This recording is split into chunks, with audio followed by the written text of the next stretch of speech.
In this demonstration, we're going to look at message moderation and also journaling. The purpose of moderation is to allow us to create a moderator that will review messages sent to, in my case, a group, and then we'll either decide to accept or reject the message based off some IT policy that we have in place. So what I've done here, I've come into Exchange Admin Center, I've gone to recipients, I've come to groups, and what I want to do here is I want to specify this on the managers group.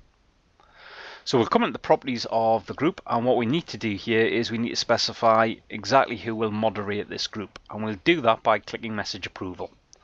We will say that messages sent in this group have to be approved by a moderator. We'll select our plus button, and I want to specify a user called Ed. So we'll type in Ed, we'll go for Ed Meadows and select add and select OK. We can also specify as well senders who don't require message approval. So this would probably be the group itself, but it would also probably be as well individual users, maybe directors, maybe top level employees, or maybe somebody that deals with this group on a regular basis. So select plus, and what I'm going to do here is I'm going to specify a user called Erwin. So what we'll do is we'll add in Erwin and select add and select OK. If we scroll this down now, so we've now got select moderation notifications. We can notify all senders when their messages aren't approved, so that's all senders. Notify senders only in our organization when their messages aren't approved, or do not notify anyone when their message isn't approved. We're going to notify senders purely in our organization. Now we've done all of that, we'll select save. Once that saves off, the next thing we need to do here is we just need to verify this. And we'll do that logged in as a user called Anchor. So what we'll do here is we'll select new to send a new email message. We'll send this email message to managers. Then what we'll do is the subject at this point here will be test email to management. And then we'll select our send button. So we've now sent that email message. Next thing we'll do here is we'll just move over to the machine of the moderator. What we can see here is we've got Anchor has now sent an email message. We'll click on this email message, and what we can see here is we are the moderator, so your decision is requested. Anchor has sent the email message. Do we want to allow this email message to go through? So what we'll do at this point here, we'll actually reject the message, purely because it's a test. So we could edit the response before sending and put something meaningful into the response, but we'll just send the response now. Next thing to do is just go back to Anchor and see if Anchor has received the message saying his message has been rejected.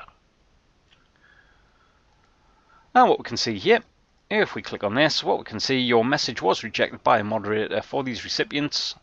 Again, if this was the real world, we'd have put a meaningful message in there to explain why we'd reject that email message. Another thing we can do with Exchange Server 2016 is we can actually journal all of the email messages that flow through our organization. And we can do that, if I just come back to the Exchange Admin Center, by coming down to our compliance management. One of the things we have here is journal rules.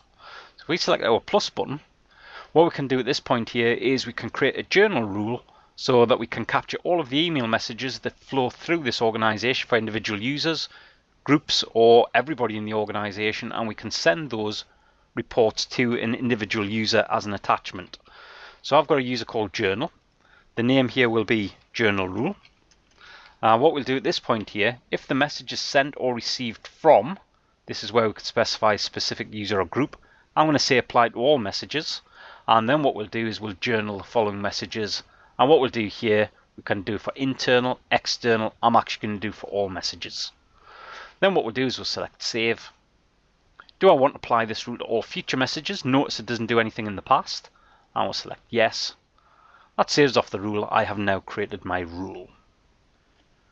So what we'll do now is we'll just test it. So what we'll do here is we'll come back to Anchor's machine.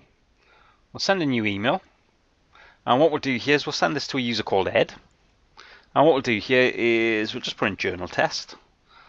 And then what we'll do is we'll just put some body into this as well. So what we'll say is this is a test of email journaling. And then we'll just select send. It's on its way, it's gone. Let's just make sure it has gone. So yep, there we go. And now let's just have a look at the journal mailbox. So we've got the journal mailbox here. Within the inbox, you can see the journal test. So we'll double click on this. And what we can see at this point here with our journal test is we can see Journal test, Microsoft Outlook on behalf of Anchor. To Ed Meadows, we have our journal test as an attachment. So we select the attachment. We'll just allow once just to open this up. And then what we should see is the actual journal test itself. Again, we'll just open that up.